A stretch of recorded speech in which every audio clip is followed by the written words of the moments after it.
பெரும் மரியாதைக்குரிய கழக தலைவரும் மாண்புமிகு முதலமைச்சர் அவர்களுக்கும் என் வணக்கத்தை தெரிவித்துக்கிறேன்.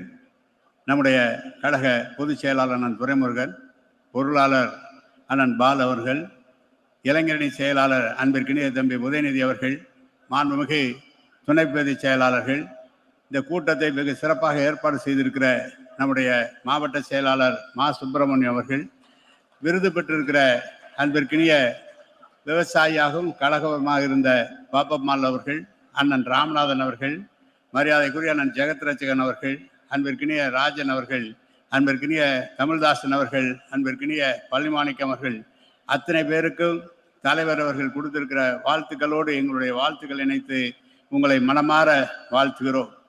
தலைவர் கலைஞராக இருந்தாலும் சரி, தளபதியாக இருந்தாலும் சரி, கழகத்தில் யார் எவ்வளவு விசுவாசமாக பணியாற்றுகிறார்கள், இந்த கழகத்திற்கு உண்மையாக பணியாற்றி இருக்கிறார்கள் என்பதை கண்டறிந்து அவர்களை கௌரவிப்பதிலே தலைவர் கலைஞர் அவர்களைப் போல நம்முடைய தளபதியும் உயர்ந்து நிற்கிறார் என்பதற்கு அடையாளம்தான் இங்கு வந்திருக்கிற விருது பெற்றிருக்கிற சகோதரர்கள்.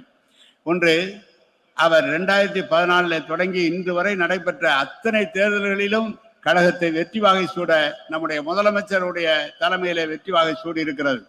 இந்த பவளவிழா ஆண்டு நம்முடைய கலைஞர் அவர்கள் நடத்தியது போல இன்றைக்கு முதலமைச்சராக இருந்த கழகத்தினுடைய பவளவிழா ஆண்டையும் நடத்தியிருக்கிறார்கள்.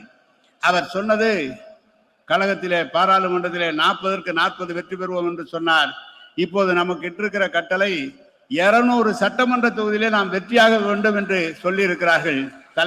தளபதி அவர்களே, நீங்கள் இட்ட கட்டளையை தலைமையில் கொண்டு கழக தோழர்களும் இங்கு விருது பெற்றிருக்கிறவர்களும் எதிரே அமர்ந்திருக்கின்ற மாவட்ட கழக செயலாளர்கள், சட்டமன்ற பாராளுமன்ற உறுப்பினர்கள் உண்மையாக உழைப்போம். உங்களுக்கு அந்த வெற்றியை தேடி தருவோம். உங்களை மேலும் பெருமைப்படுத்தி மீண்டும் இந்த தமிழகத்தை ஆளுகிற பொறுப்பை தமிழக மக்கள் வளர்வார்கள். நீங்கள் வாழ்க வாழ்க என்று அமைகிறேன். வணக்கம், நன்றி.